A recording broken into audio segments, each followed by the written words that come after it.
Esse cara, que é o camisa 10, que ele deu uma entrevista, ele falou que ele sempre foi atacante, ele deu um pau no Zubeldia, porque muitas vezes o Zubeldia botava ele de meia, e que ele não é meia. E que, por sinal, num chute do menino, como que chama o menino? Wendel. O Wendel, que jogou bem, né? Ele chuta pro gol, meu irmão. Pro gol, segundo gol. Pro gol, segundo gol. Quando ele chuta pro gol e a bola passa assim, o que o cara bom de bola faz? Ele não dá o carrinho na bola, ele dá o carrinho e deixa a bola bater no pé esquerdo dele. Pode ver, ó. Se puder o Sidão fazer o favor, tem uma imagem aí, ó. Aí agora você vai ver, ó. Presta atenção. Parabéns, Félix Torres, 32, parabéns, Rubão. Olha só ele, ó. Ó, ele vai e deixa, estica a perna esquerda e ele deixa bater. Ele já sabe que a bola tem que ser ao contrário, porque o goleiro tá saindo. Essa é a diferença do cara que sabe fazer gol. Qual a ideia sua em relação a esse gol, Veloso, Souza e Godoy? Isso. E a força do São Paulo em relação a isso? Se o Félix Torres fosse lateral ali, ele só deixava o lateral, né? O Wesley, né? Wendel dominar e depois fechava ele. Mas chuta mal. Como não é lateral, ele bate mal na bola. Ele bate mal na bola, ele vai bater pro gol, pega errado, ela vai atravessando ali e o Luciano chega e faz o gol. Eu sempre falei aqui também da condição do Luciano, até no lugar do Caleri, quando o Caleri estava jogando, ele ficou um tempão. A verdade é que quem tinha que jogar é o André Silva, que jogou muita bola também. Tinha que jogar os dois. Mas naquele momento, para mim, tinha que jogar o Luciano com o Oscar e o Lucas, que estavam jogando, né? Era um quarteto diferente. Mas o Luciano tinha sempre jogar de meia. Jogar esses quatro não dá. Não, mas o Luciano tinha que jogar mais à frente, para fazer gol como ele faz. Aí o Caleri, tira o Caleri, né? Tá certo. É o Caleri do time. Pra você? Craque, o Luciano tem sido o diferencial, é o terceiro Mas os caras maior injustos artilheiro. O torcedor do São Paulo é injusto, comentaristas Ô, craque. Porque ele, meu irmão, toda vez que o São Paulo tá numa pinaíba, é ele que decide. Eu falo assim, ó, o jogador nessa hora tem que ter personalidade.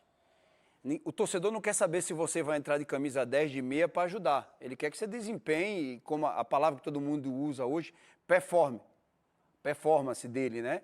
Então, quando ele entra de meia e não entrega aquilo que ele entrega de atacante, o cara só é o terceiro maior artilheiro do século XXI do São Paulo. Opa, caramba. Terceiro.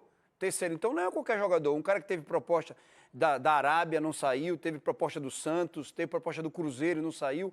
É um cara que sempre ajuda. Agora, quando coloca ele em outra função, o torcedor também não pode... Tá com 95 gols, se eu não estiver errado. Esse ano ele chega a 100 gols, o Luciano, é isso mesmo. que é bom de bola. E é um cara jogador de 96 jogo grande. Gols. Um jogador de jogo grande. Quando o São Paulo precisa, ele vai lá e faz gol. Vamos lá. Pra quem palpita na 7K um final de... Sim, vamos começar com o lado vencedor da história. O São Paulo fez um jogo muito acima do que vinha apresentando. E para alguns torcedores que eu conversei, a melhor atuação até esse jogo tinha sido justamente a vitória sobre o Corinthians no Campeonato Paulista no começo do ano. E agora o São Paulo repete um jogo em que ele foi muito melhor, dominante, teve problemas e superou os problemas. E o Luciano estava inspirado.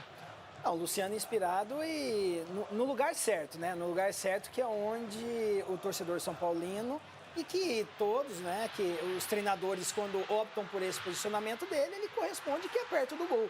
O Luciano não é um armador, o Luciano é um finalizador. Então o Crespo, conhecedor disso, já trabalhou com ele, sabe onde colocar e ele foi feliz ali, estando no lugar certo. E vale ressaltar também essa questão da postura do São Paulo frente a esse clássico. O que o torcedor quer ver é exatamente isso, em todos os jogos, essa concentração. Contra o Red Bull Bragantino começou dessa maneira, depois acabou se desligando, enquanto o Corinthians manteve, né, os 90 minutos. E vale ressaltar o Wendel, que finalmente estreou pelo São Paulo, né, fez uma excelente partida. Os jogadores ali, o Crespo, dá para ver que ele está com os jogadores tudo assim nas mãos, porque os jogadores que entraram do banco de reserva conseguiram manter o ritmo, e isso é bacana.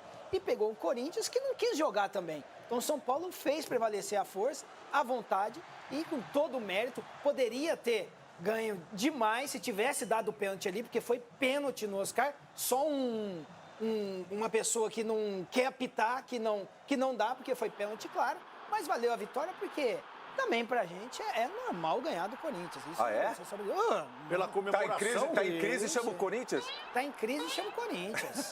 É o nosso desafogo. Provavelmente o São Paulo não reclamou desse pênalti e eu até esperava que eles fossem veementes nisso, porque ganhou. Aí ninguém se preocupa que não marcaram um pênalti. O Ronaldão abriu o programa dizendo que foi um massacre. Foi. O Corinthians não jogou.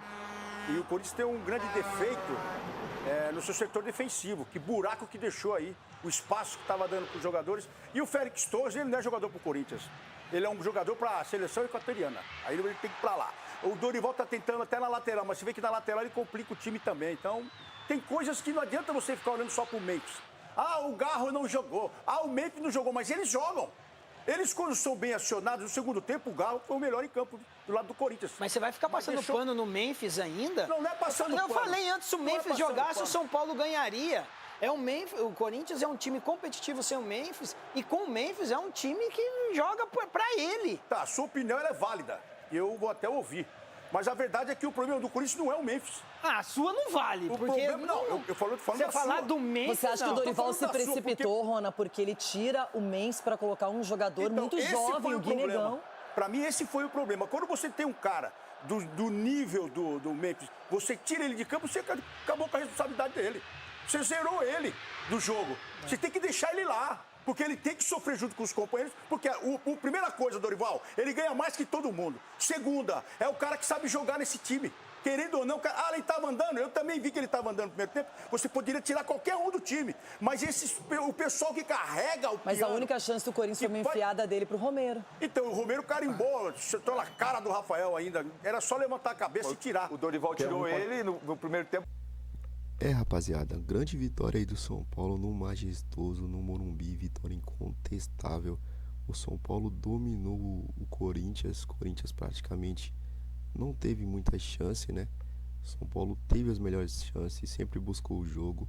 E o Corinthians naquele jogo lá de retranca, tentando buscar uma bola, mas o São Paulo marcou muito forte o Corinthians e, na minha opinião, ainda ficou barato pro Corinthians.